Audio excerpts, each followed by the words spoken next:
गुरुर्ब्रह्मा गुरुर्विष्णु गुरुर्देवो महेश्वरा गुरु साक्षात् परब्रह्म तस्मै श्री गुरुवे नमः। ध्यानमूलं गुरुमूर्ति पूजामूलं गुरुपदं मंत्रमूलं गुरुवाक्यं मोक्षमूलं गुरुकृपा। गुरु का अर्थ होता है गु यानी अंधकार, रु यानी प्रकाश। जो अंधकार से प्रकाश की ओर ले जाए वही गुरु है। गुरु के बिना ज्ञान की प्राप्ति कठिन ही नहीं असंभव है। गोस्वामी तुलसीदास जी ने रामचरितमानस में लिखा है कि गुरु बिन भव निधि तरई न कोई, जो विरंचे शंकर समय होई। अर्थात गुरु की कृपा के बिना इस अथाह संसार सागर से कोई भी पार नहीं पा सकता है, चाहे वह शंकर जी या ब्रह्मा जी के जैसा ही क्यों ना हो। मानव जीवन में गुरु का महत्व सर्वोपरि होता है। गुरु जी के बिना के द्वारा बताए हुए रास्ते पर चलने से मानव को सभी रिद्धि और सिद्धियों की प्राप्ति हो जाती है जो उसके जीवन के लिए उपयोगी है।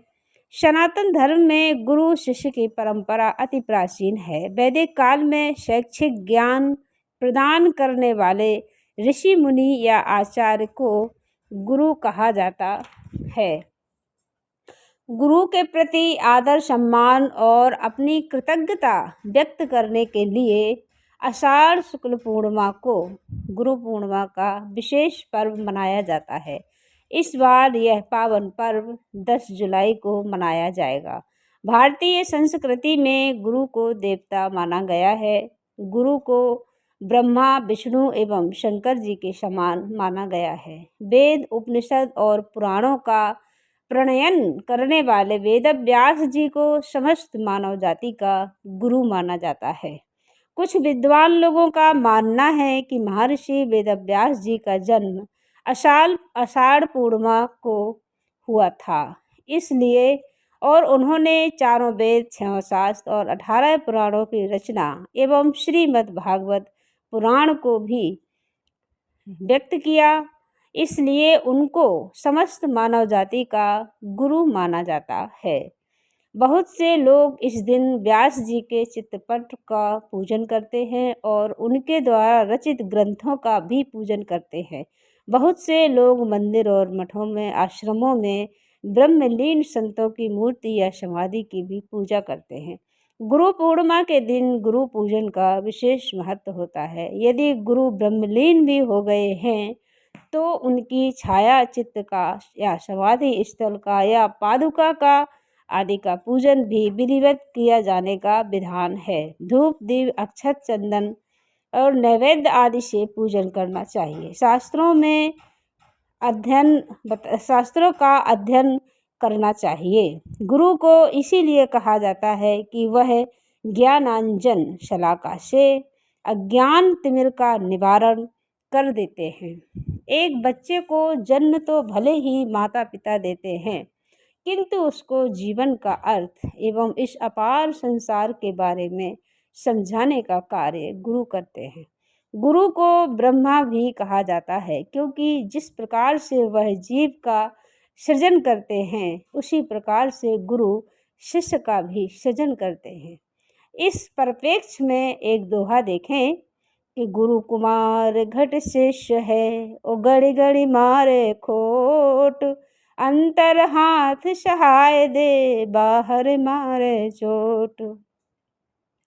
गुरु अपने शिष्य को सद्मार्ग पर लाने के लिए साम दाम दंड भेद सभी प्रकार की नीतियों का उपयोग कर सकते हैं और सच्चा गुरु वही है जो शिष्य रूपी आत्मा को सत्य रूपी परमात्मा से साक्षात्कार करवाए। गुरु के बिना प्रभु का मिलना संभव ही नहीं है। इसीलिए हर एक प्राणी को अपना गुरु जरूर बनाना चाहिए जो उसे ईश्वर की प्राप्ति करवाने में समर्थ हो। पुराणों के अनुसार भगवान शिव को पहला गुरु माना जाता है।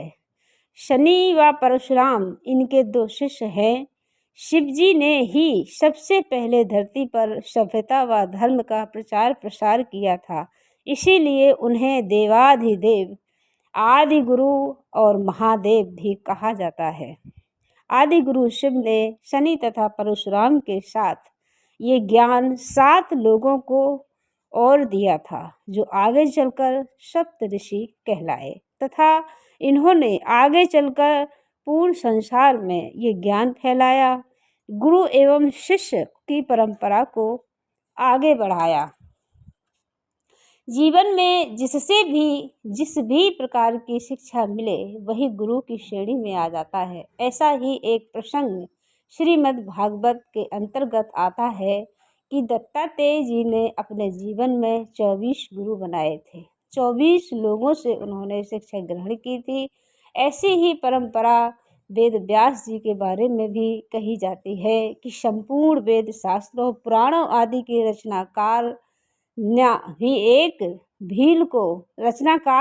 एक भील को अपना गुरु बनाया था और उनसे नारियल तोड़ने की शिक्षा ली थी। माना जाता है कि एक बार व्यास जी कहीं से निकल रहे थे, तभी उन्होंने देखा कि एक भील कैसे नारियल का फल डाली से को झुकाकर नारियल तोड़ रहा है। व्यास जी ने उस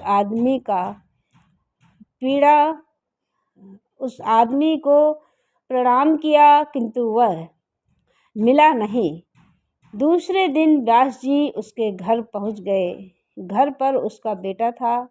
व्यास जी ने बेटे को सारी बात बताई और गुरु दीक्षा देने की बात कही, तो उसने स्वीकार किया और व्यास जी को दीक्षा दे दी। इसके बाद जब उसके पिता घर आए और ये सारी बात जाने, तो वह अपने पुत्र से नाराज हुए कि इतने विद्वान व्यक्ति को तुमने अपना शिष्य तो बना लिया, किंतु क्या ये तुम्हारा सदैव सम्मान करेंगे?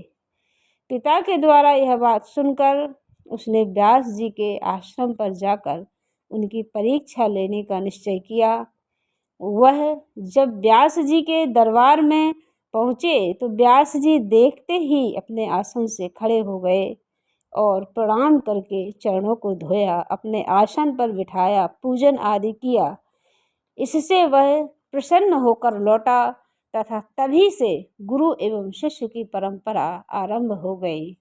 गुरु किसी व्यक्ति का नाम नहीं है, बल्कि गुरु का अस्तित्व तो ईश्वर से भी बढ़कर माना गया है, क्योंकि प्रभु प्राप्ति भी गुरु के द्वारा बताए हुए मार्ग पर चलकर ही होती है। रामचरितमानस में गुरु व शिष्य दोनों को निर्देश दिया गया है कि शिष्य के लिए क्या है कि हरि गुरु निंदा सुनहि जो काना, पाप लगे गो घात समाना। और गुरु के लिए क्या है कि हरहि शिष्य धन शोक न हरहि, ते गुरु घोर नरक में परहि। गुरु पूर्णिमा को मुड़िया पूर्णिमा भी कहा जाता है। यह ब्रज की अनूठी परंपरा है।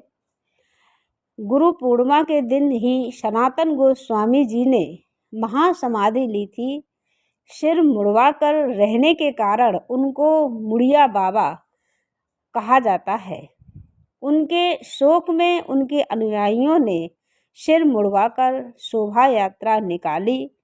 तभी से गोवर्धन में गुरु पूर्णिमा को मुड़िया पूर्णिमा से जाना जाता है तथा गोवर्धन में विशाल मुड़िया पूर्णिमा मेले का आयोजन प्रतिवर्ष होता है। गुरु पूर्णिमा पर गुरु शिष्य पूजन की विधि, उत्सव और ये परम आस्था का विषय है एवं व्यास जी का पूजन करके मनाना चाहिए, जो कि हर व्यक्ति को करना चाहिए। इस दिन वेद व्यास जी, शंकर जी, शनिदेव, परशुराम, सप्तऋषि और भगवान श्री कृष्ण को जगत गुरु आदि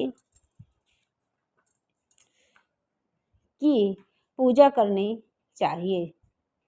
श्रद्धा भक्ति से करें। यदि किसी को प्रत्यक्ष रूप से गुरु नहीं बनाया, तब भी जिसके प्रति श्रद्धा हो या जिससे भी आपको कुछ शिक्षा मिलती हो, उसके प्रति अपनी कृतज्ञता जरूर व्यक्त करें तथा अपना मानव जीवन सफल व संस्कारित एवं आदर्शवान बनाएं। तथा गुरु पूजन अवश्य करें। भगवान श्री राम और भगवान श्री कृष्ण ने भी गुरु बनाए थे और इस परंपरा को आगे बढ़ाया और मानव समाज को एक संस्कार और एक आदर्श स्थापित किया। जय श्री कृष्ण, जय श्री राधे।